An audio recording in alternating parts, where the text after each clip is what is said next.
Today's sales leader faces increasing pressure and seemingly impossible quotas. And most are told the answer is more calls, more pipeline, more grind. With over 20 years in the trenches of sales leadership, I know there's a better way. Welcome to the Authentic Sales Manager podcast, brought to you by From the Heart Business Network. I'm your host, Harry Spaight. I believe in celebrating wins, visualizing success, and making sales and sales leadership honorable. Let's go.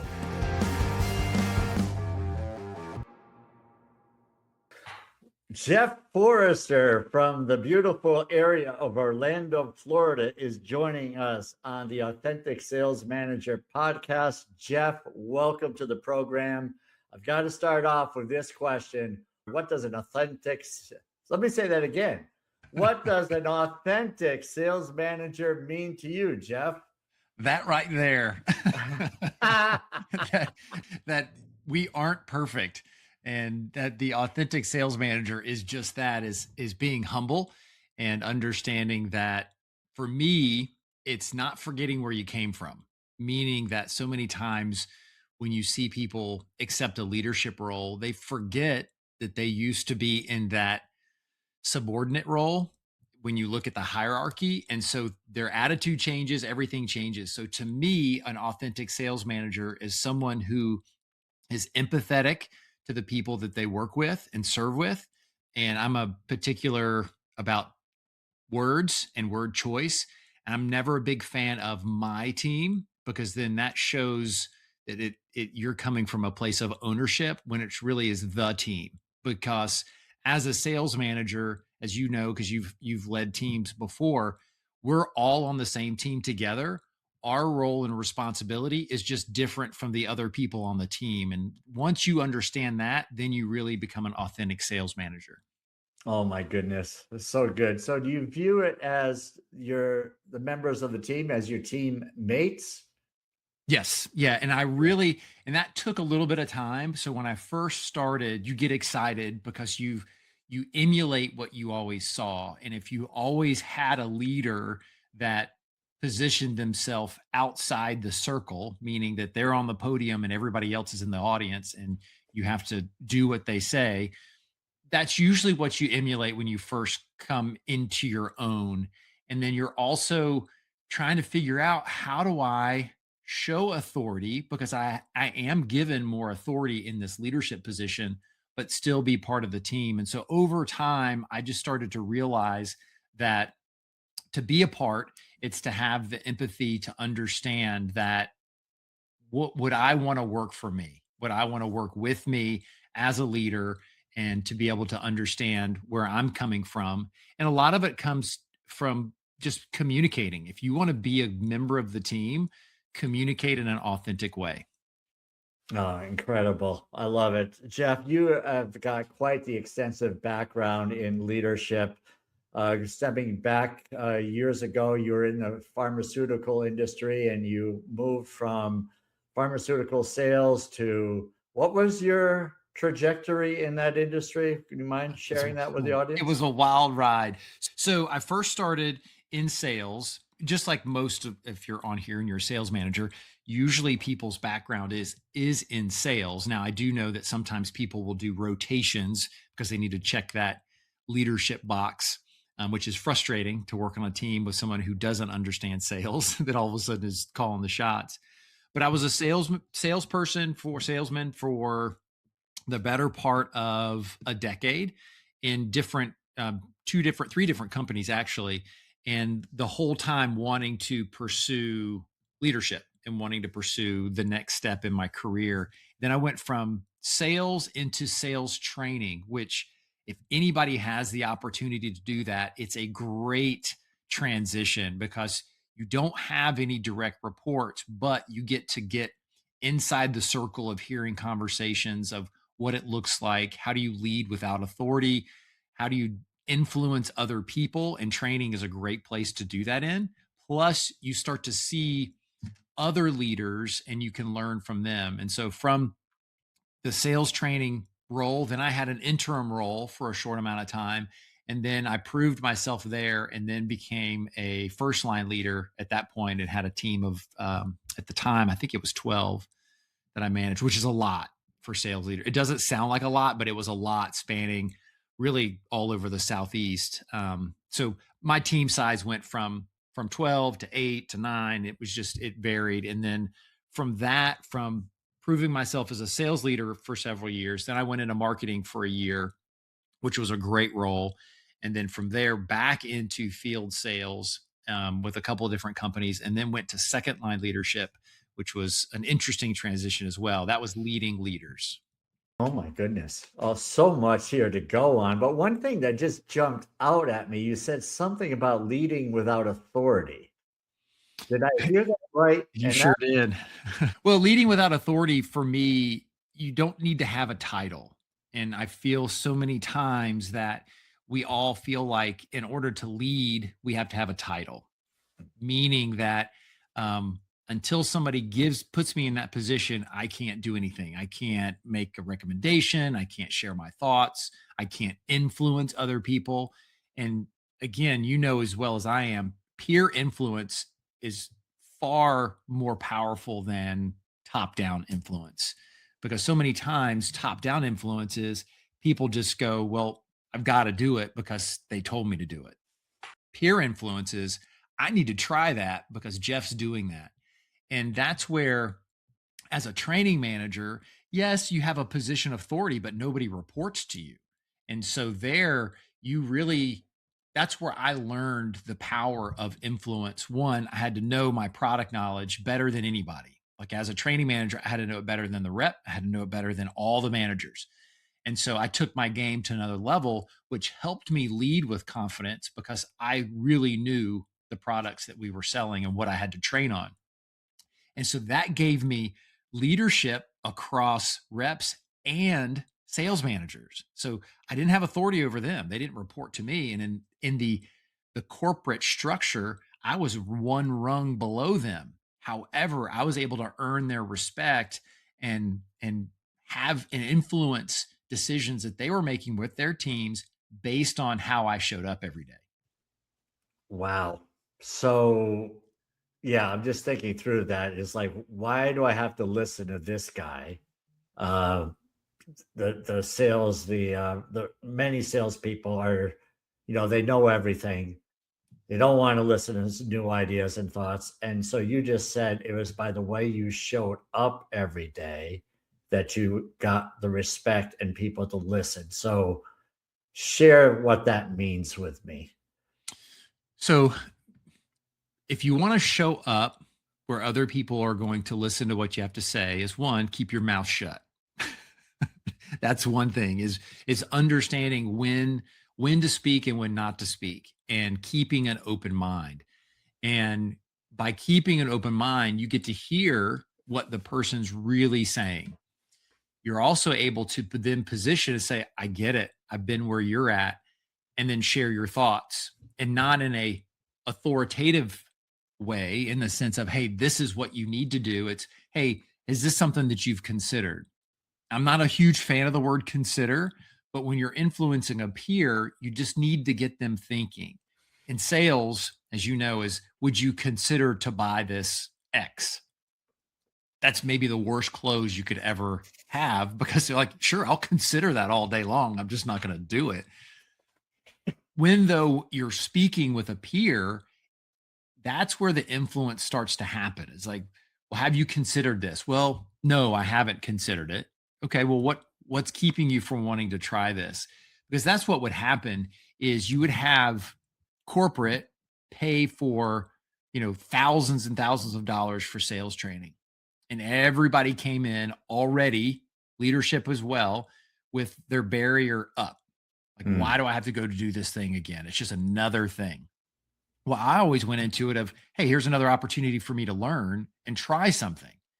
And so most people won't try it. But if I'm willing to try it and say, well, let's keep the idea concrete and then you put your spin on it, how do you think that would go? Let's try that out. And then I they would love it. try it and you make them feel comfortable. because everybody looks at it as a script, including leadership. If you go to a leadership training weekend, as well, this is how I have to do it. Usually it comes off not genuine at all. It just goes over like a lead balloon and nobody responds. And it's, hey, tell me about a time. Right. When you Jeff, hear this that, is so good.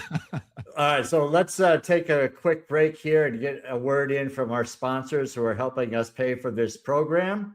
So we'll come back to you here shortly, but great stuff, and I'm looking forward to continuing the conversation. If you were buying a company, you wouldn't just glance at the website and say, looks good, let's buy it. You'd do your due diligence. You'd review the books, check the leadership, dig into performance history. Exactly. You never spend millions on a company without knowing what you're getting. Yet, most CEOs hire salespeople with nothing more than a resume and a gut feeling. That's why we recommend Sales Index Unlimited Candidate Assessments. It's like due diligence for your sales hires. Each sales candidate is evaluated across 21 core sales competencies because a crucial role like sales requires more than a personality profile. Sales Index compares candidates against a database of 2.5 million salespeople. You'll know exactly who has the drive, the grit, and the skills to perform before you bring them on board. Because in sales, a bad hire doesn't just cost salary, it costs momentum, margin, and morale. For just $299 a month, you can protect your growth engine and make every sales hire a smart investment. Do your due diligence before your next hire. Go to unlimited.salesindex.ai. That's unlimited.salesindex.ai and hire with confidence. Welcome back to the Authentic Sales Manager podcast with Jeff Forrester joining us. And we're talking, Jeff, a little bit about this influence without necessarily authority. But as you moved into these positions of sales leadership, how did this background that you had as not only as a salesperson, but as a sales trainer help you to develop as a sales manager? Yes, fantastic question. So I tried to use, and my goal was to use the transferable skills as a salesperson in a sales leadership role. So if you strip everything away and you look at the sales training that you've all had, what's one of the main things that you have to do as a salesperson? Uncover the need, identify the objection, overcome the objection, ask questions, listen, and then close for an action. How is that any different as a manager? Each territory rep had their own need, had their own objections to whatever I was asking them to do. I had to listen. I had to ask questions. I had to understand who they were. I had to make an emotional connection with each person. And then I had to close for an action. How many times in sales, the close feels very awkward and you look back and it's because you didn't earn the close. As a sales manager, when you're having to close somebody for an action and it feels awkward, what is probably true about that as well? You haven't earned the right to close for an action. So the biggest thing that I tried to do is, and you and I have talked about this and you're similar, is I'm a simple guy. I don't need to overcomplicate everything. And I've been through all the different coaching models. Some of them are extremely intricate and you got a box and you got to move them from this box to that box. Then you have a 9 box, then you have an 8 box, then you have the 4S coaching model, and you have all these different coaching models. When it really comes down to it is, how can I understand what is the need of the person that's with me? And then how can I help them get what they want out of the position? Because everybody's different.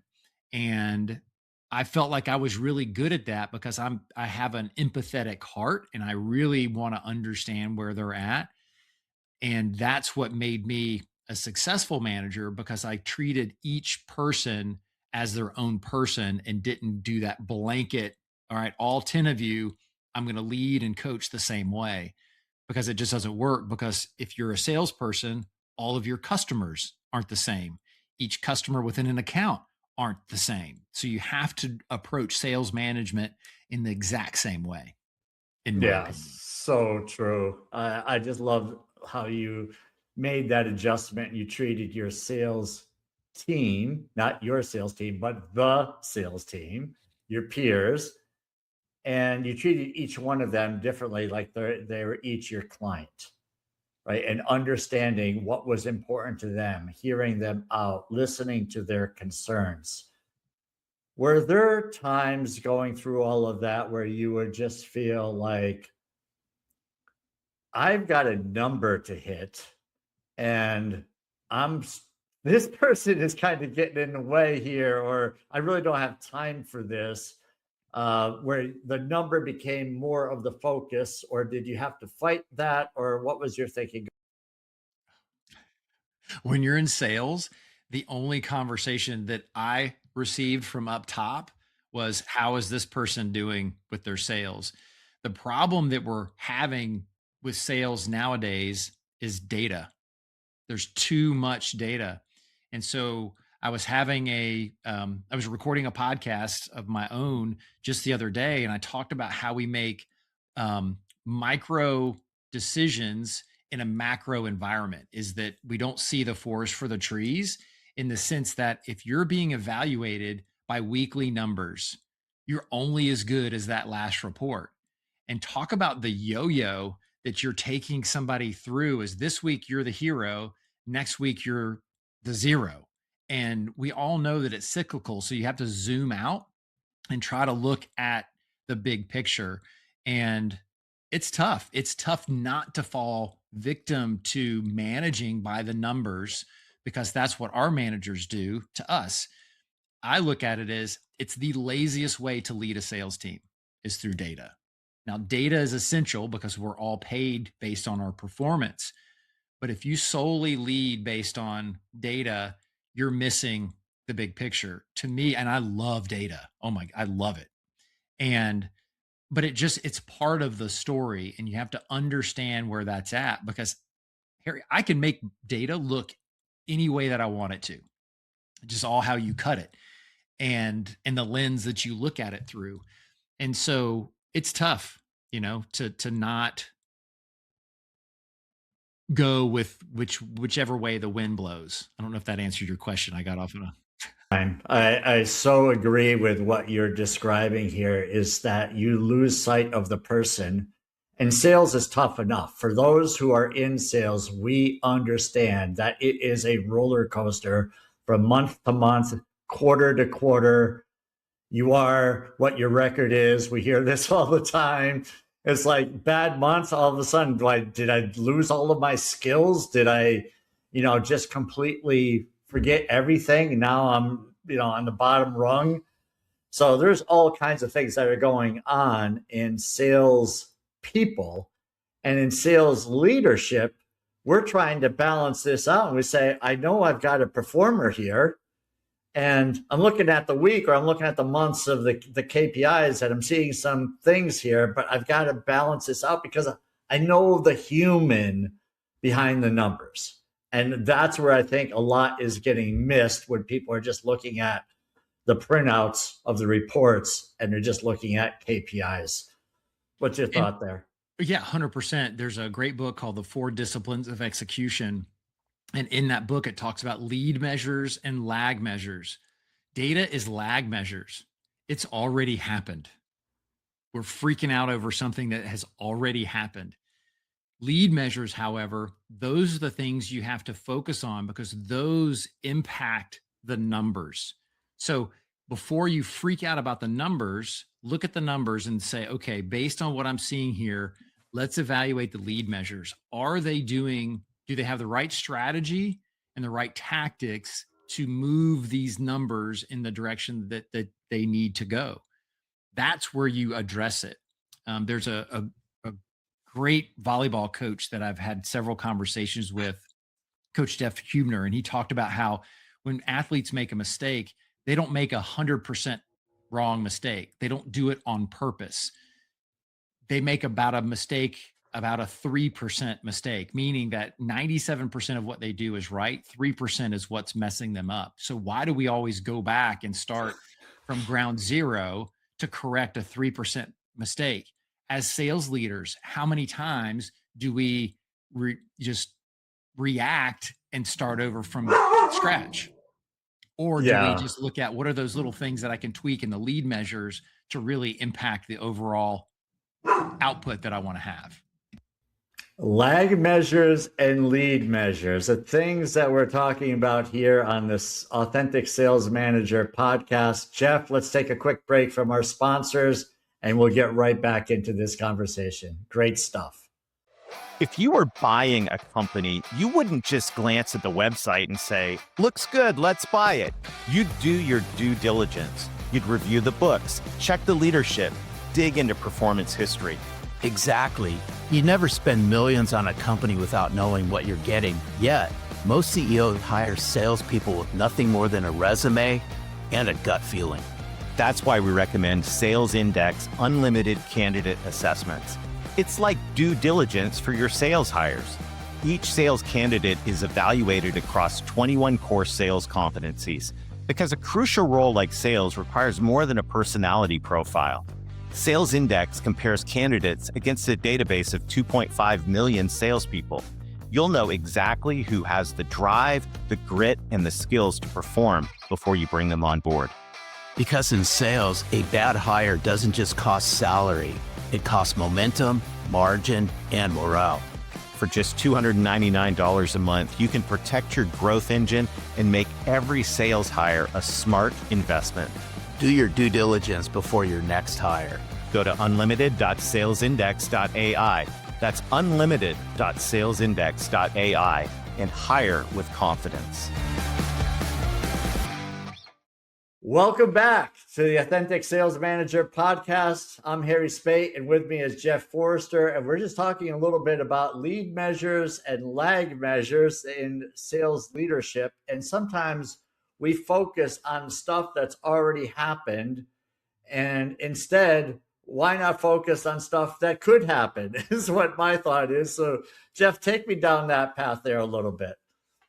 Yeah, and using, continuing on the lead measure, lag measure idea of as a sales leader, I would just want to encourage any sales manager that's listening to this is reflect on the last difficult conversation that you had with a team member, meaning that was it a conversation about performance? Was it about the controllables, things that they could control, or are you talking about things that they can't control? So you can't really control the numbers. I just want to pull that curtain back. And I know that a lot of people will say, no, it's not. No, you can't. All you can do is put everything in play that will hopefully influence your customer to make the decision. Ultimately, it's their decision to make. So, are you doing everything right over here? And that's the lead measure. And that's one of the biggest things that helped me after reading that book change as a leader, and it was really influential. Oddly enough, is I learned about the book from a leader that I don't think was a very good leader, but I was so happy that they presented this book to me because it really changed everything. So that goes back to you can't look at every leader that you don't necessarily think is great and throw everything out that they tell you because they weren't a good leader. This person brought this book to me, and so I took it as value. So I'm ever grateful to them for presenting that book.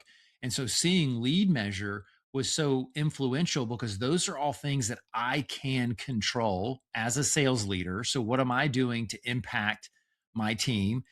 Lead measures are things that I can control as a salesperson to impact the numbers. And so as a sales leader, we have a really, really difficult job. We have to influence someone to make a decision to buy what we're selling. That's really hard. And so we are that middle management position that gets pressure from the top, you get pushback from the bottom, and where does that put us? It puts us in the middle, and it's a really uncomfortable position to be in. And unless you haven't been in that position, you cannot sympathize or empathize the pressure and the challenge that it is emotionally to be in that state, because it's that constant fight or flight that you're getting it from the top, and depending on the organization you're in, and if you don't have a great leader above you, you're getting it a lot. And then if you have a very difficult team, because you're allowing the leader from the top to influence how you talk to the team on the bottom, you're really just creating this high pressure, almost like you're 2,000 feet underwater, and the pressure is just getting ready to make your eyes pop out of your head. And it's tough. It's really difficult. So focus on the lead measure, because those are things that you can control. And that hopefully will prevent and actually encourage positive um, outcome with your reps, and then your reps, and if you influence that lead measure discussion, then with their customers as well, so it trickles down in a positive way. Yeah, it's brilliant. It's taking bad news and garbage sometimes and then delivering it as a nice meal to Put the lipstick people on a on the pig. team, right? It's like if they heard what you heard from your leadership, it's like, oh, I would never ever talk to my reports that way. And yet the ones above us sometimes don't have the leadership passion that we have about, we're all part of the team, we want to help each other. It's like they're just looking at numbers and their bonuses, and then that could get into a really ugly place quickly, and then you just got to decompress somehow where you can bring it back to the team and say, okay, how do I take that and turn it into a nice little something that we can all buy into? So how did you, I mean, does this resonate with you at all, or what's your thought? Oh yeah, for sure. I was going to say, Okay. as the authentic sales manager, and then we'll put a bow on that, as being authentic, sometimes you just have to say, look guys, I don't necessarily agree with what we have to do right now. We just have to do it. It's Yeah. just something that we're being asked to do. And so I have no leeway, and I just have to Yeah. shoot you straight. And I think it's okay to be authentic, not to badmouth up. It's, hey, I'm not really sure why we have to do it. I've asked, I'm not getting a great answer. What I do know is I'm expected to expect you to do this. So we've got to get it done. So Yeah. sometimes it's okay to be authentic that way. Oh, absolutely. I've gone through, I'm going to need your help on this, right? Hopefully, you have enough in the emotional bank account that you can say, I'm going to need your help, and the team gets behind it and so forth. So, just going through, I mean, you and I have similar stories to tell, I'm sure we could talk all day about it, but I'm curious, Jeff, as you were going through challenges, I mean, sales leaders are in a difficult spot in the sense that they often are servant minded. They want to help others. They get immense pressure to hit the number. The turnover ratio, the turnover frequency in sales leadership is typically less than 3 years. Some companies don't even make it a year before they're giving up on their sales leaders. And so that's not good, right? So it's not, you go in with thinking one thing, and then the other thing, while you're in it, it says, wow, this is reality, is a little different. So how did you did it for years? How did you keep your sanity and re or strengthen yourself going through some times that were probably pretty challenging? Yeah, and I wish I had an eloquent answer for this one, Harry. Is this was one of the things that I wish I would have had this conversation earlier in my career, meaning that is I didn't. I kept it all inside because nobody explained to me that this is how things are, and that you're going to end up feeling this way. So I'm so happy that you've created this safe place for leaders to come to understand, is that if you feel overwhelmed, if you feel unqualified, if you feel like the pressure is too much, you're not different.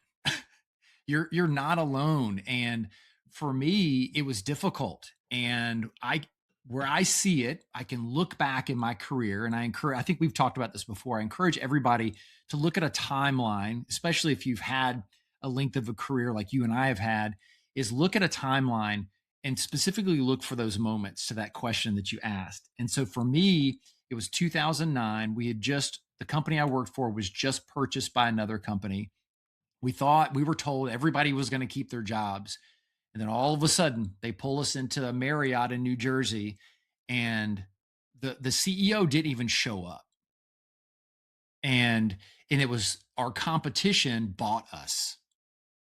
So one, we really didn't like them anyways because we didn't like their leadership, and then they bought us. And so we're already up against it, meaning that we're already kind of in a high emotional state. So then all of a sudden they bring all these people in that one, I had a terrible attitude, and CEO didn't show up, and we just get a piece of paper and say, you need to call these people and tell them they don't have a job. Oh, And 8 out of the 10 people I had to call were people that I had hired on my previous first management job. oh my goodness. And it wrecked me. Yeah. It wrecked me. And from that moment, like I needed somebody to talk to. Yeah. I needed somebody to go, and you could tell it's still raw. Yeah. Jeez, dude, you're giving me the chills here just listening to this story, and me imagining what that must have been like is not even what I want to imagine, let alone do. Yeah, here I am, an empathetic guy. Yeah. I had grown to really appreciate the team that I had around me. I didn't have an answer to give them. You know, I'm calling these people out of the blue. We just told them the night before that everybody needs to stay home tomorrow. So everybody knew. So soon as my number comes up on the phone and they give us a script to read, you read it. And it's like after every call, it's like you're an emotional mess. And I just kept pushing it further and further down. And so I did not manage it well at all. So there was a lot of anger, there was sadness, there was all these things. And so, but I didn't understand that that was okay to feel that way. Yeah. It was just, you're supposed to move on. Here's your new team, start leading it. So the company handled it extremely poorly, never gave anybody an opportunity. And so I just numbed the pain. Yeah. And then it just got where you start drinking, and then you start drinking, and then you start drinking. And then over the course of like a decade, you realize that this is how I'm escaping. This is how I'm trying to numb the pressure of being a manager. Is you just run to the bottle. One, because social drinking is highly encouraged in the sales world. Yeah. People are like, oh, wow, you were at the last one at the bar, and then you show up and you're able to present like that's a trophy. But, right. And it was like encouraged socially. And so I never really dealt with it until I got out of it. And then you start feeling that you have this moment that you have to understand. So if there's any new sales manager that's out there, one, find a coach like Harry, me, somebody else that's not in the organization to where you can open up and share. And if it's not a coach, go to a therapist, go to somebody that you can open up to and talk to, because the feelings are real. Yes, it's in a professional setting, but you're impacting lives in a positive and a negative way. And until you know how to handle that and work through that, that will spill over into your family. That will spill over into every element of your life. And so to answer your question, I don't think you were ready for the answer, but I just didn't handle it well. Like I thought I ran, I did ultra marathons. I was doing all these things physically. One, I think it was me punishing myself through the physical act when I never really dealt with the emotional side of, and it was that one moment that everything changed for me for about a decade, until I figured out I can't do this anymore. And it got to that point where I knew I was letting everything else around me burn down, all because I wouldn't deal with 2009. Yeah. And just don't let your 2009 perpetuate year over year, because it will trickle in and it will impact you as a leader. Yeah, absolutely. I mean, there's just chills, and I don't even want to speak because I know I'm going to get choked up. So I got to just well, don't do it, because then that'll get me. Let that settle in. So I really this is what this is about, though. This is the authenticity. It's real. So your suggestions, like get a coach, see a therapist. You can't just hold it in, right? There's so much that we do now. I know you're a man of faith. You get a lot of strength from the scriptures. You speak to others. You go on retreats. You do a lot today. And man, you and I, we didn't know that stuff existed in the corporate arena, right? Yeah, You just sucked it up. You didn't complain. You sucked it up because you're a leader. And we expect our leaders to hit their numbers and no complaining, right? So you didn't, we had all this going on. And it's like, oh, wait a minute, and I figured it out a little bit kind of through the same thing. I had to go through a massive transition, but I still stayed in the whole leadership thing. But, I get it. It's just, we all have to kind of figure out who we are and where we are. And, no, I don't. The answer is definitely not the bottom. But we'll find something. And sometimes people find something else. They'll go crazy with work hard, play hard, and they'll play so hard that their lives are wrecked that way. So, I so appreciate you. I'm not even going to talk. I can't talk, but you get the idea. Yes. So Jeff Forrester, where can people find more of you? This has been phenomenal. Awesome. Well, the best way to find me that I interact the most with is on Instagram, and my handle is Jeff and then the number 4 Esther. So a nice play on my name. It's Jeff Forrester. I'm on LinkedIn. I don't spend a lot of time there, virtually none. So if you need me, it's there. You can also go to conqueritconsulting.com. So if any of this resonated with you and you wanted to reach out just to talk, I'm willing to talk for free. Just to see if it's something that would work. But then, ultimately is just invest in yourself. I know Harry would agree with this, is that the best money 100%. ever spent is the money you spend on yourself in developing and learning new skills. So it's not just wasting money on yourself like a new watch, but it's investing in yourself. No, absolutely. It's so good to have you on. And if my listener friend, if you know anybody who could benefit from this, please share it. Encourage your friends to listen in, because this is all stuff that we're here to help others who are in positions of leadership to not only help themselves, but to help their team and to have longevity, and the world will be a better place. So thanks again for listening in, and we appreciate you. And we appreciate you, Jeff, for joining us. Great stuff. And I got to dry my eyes now, man. Thanks for joining us on the Authentic Sales Manager podcast, brought to you by From the Heart Business Network. If today's conversation resonated, rate, review, and share it with a sales leader who needs to hear this. Keep celebrating wins and making sales leadership honorable. See you next time.